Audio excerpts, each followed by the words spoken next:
Previous year question discussion series.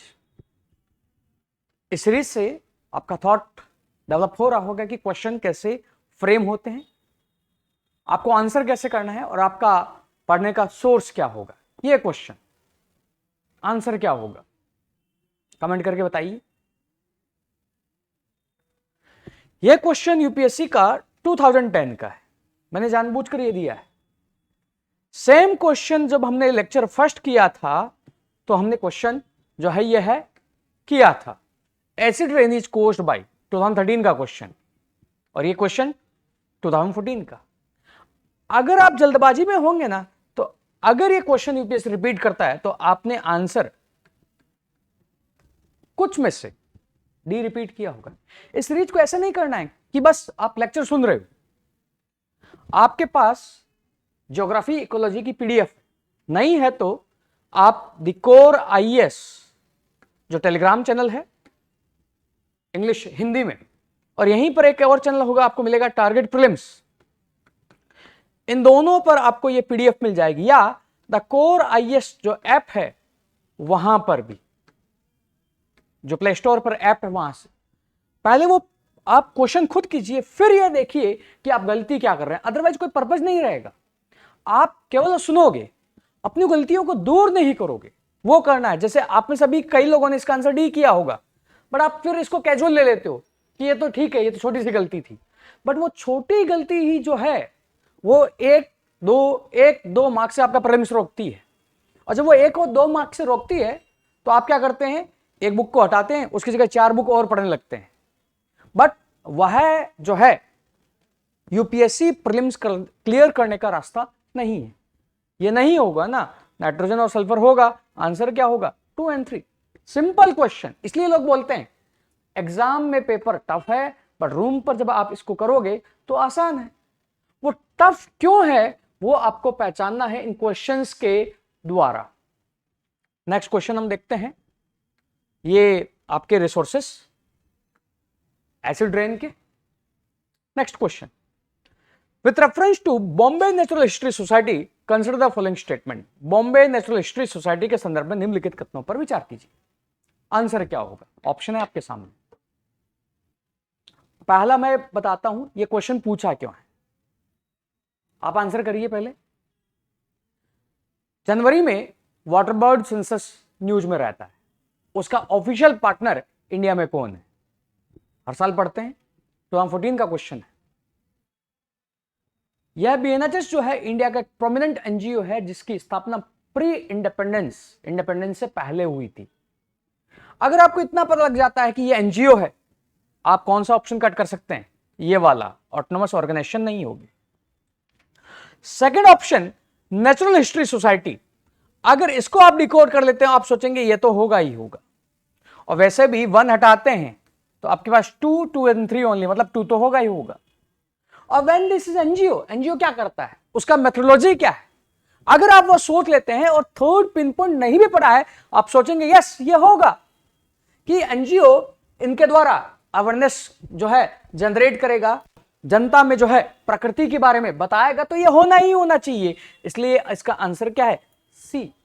अब इस question को आप पढ़कर नहीं कर सकते कि बीएनएचएस के बारे में, बीएनएचएस का ऑब्जेक्टिव, उसके पिन पॉइंट आपको पता हो, बिकॉज यूपीएससी ऐसे क्वेश्चन पूछता जाएगा और उसका कोई जो है एंड नहीं है। हमें वो थिंकिंग जनरेट करनी होगी कि अगर यह नेम है तो आप जो है कैसे पता लगाओगे कि उस ऑर्गेनाइजेशन का काम क्या है, उसका ऑब्जेक्टिव क्या है, और उससे आप आंसर करो।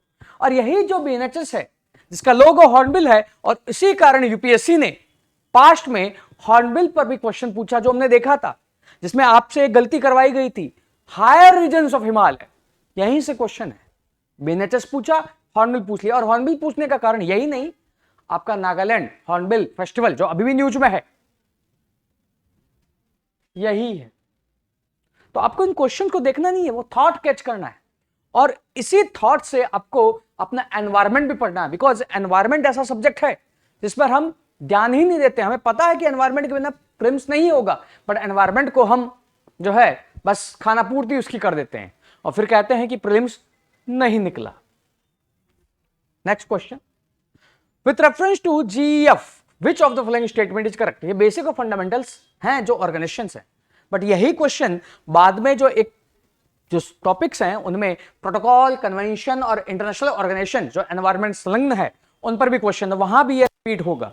बट बेसिक्स है हमें जानना चाहिए, इसलिए यहां पर क्वेश्चन दिया हुआ है जीएफ के बारे में।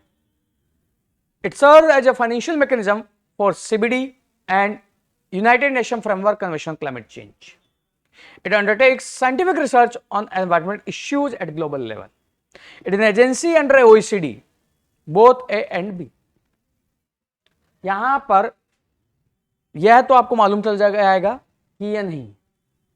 OECGF जिसकी स्थापना 1991 में और 1992 में रियो फ्रेमवर्क के तहत आ गया था, और यह 5 प्रोमिनेंट आपके जो क्लाइमेट चेंज पर ट्रीटीज हैं, क्लाइमेट चेंज नहीं, इन जनरल जो एनवायरमेंट के कंटेक्स्ट में ट्रीटीज हैं, लाइक UNCBD, UNCCD, UNFCCC और +2, उनको यह फंडिंग देता है।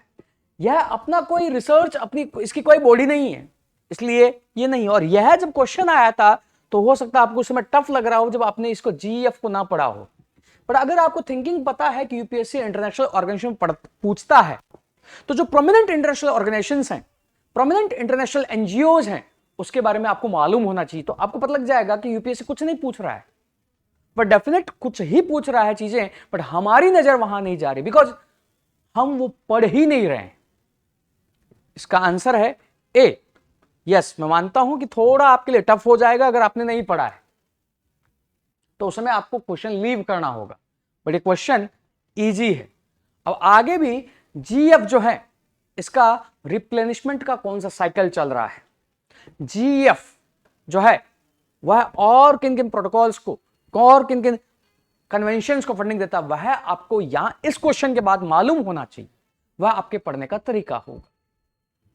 नेक्स्ट है अदर देन पोचिंग जो है, what are the possible reasons for decline in the population of Ganga river dolphin. 2 या 3 क्वेश्चन यूपीएससी ने पूछे हैं। एक हमने क्वेश्चन किया था बेसिक का, national aquatic animal of India, सीधा क्वेश्चन यूपीएससी ने पूछा है, और सीधा यहां पर डॉल्फिन। अब यह जो क्वेश्चन है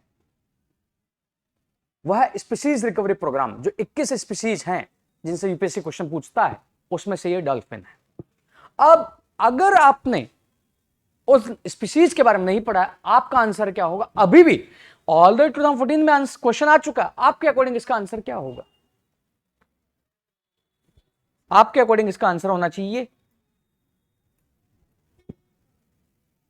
बट इसका आंसर जो आपको मोस्ट कॉमन लग रहा है ये नहीं है। क्रोकोडाइल और ये डॉल्फिन जो है ये कंपीट नहीं करते हैं। अगर वो कंपीट कर रहे होते तो ये दर्शाता, पर एक्चुअली क्रोकोडाइल्स इंडिकेटर है कि अगर क्रोकोडाइल ज्यादा है तो वहां वाटर की क्वालिटी अच्छी है, तो रिवर डॉल्फिन भी अच्छी है। यह आपको जो 21 स्पीसीज हैं और गवर्नमेंट ऑफ इंडिया का जो ऑफिशियल पोर्टल है एनवायरमेंट के लिए, एनविस, वहां पर भी मिल जाएगा। बट हम, क्योंकि वो हमें वो पता ही नहीं कहां से वो पूछ रहा, तो हम तैयारी जब वो नहीं करते हैं तो अब हमें लगता है कि यूपीएससी कुछ भी पूछ रहा है, बट वो कुछ नहीं पूछ रहा है, स्पेसिफिक चीजें ही पूछ रहा है, बट हम नहीं पढ़ रहे। टू हट जाएगा। सी ऑल्दो एग्जाम में जब आया तो एक क्वेश्चन टफ था, और आप जब रिस्क लेते तो आपने आंसर इसका डी किया होगा, but it is not D, answer है इसका सी। और अभी भी जब क्वेश्चन आ चुका है तब भी आपको लग रहा होगा कि सी तो हो ही नहीं सकता, 2 तो होना ही होना चाहिए, but 2 is not the right option.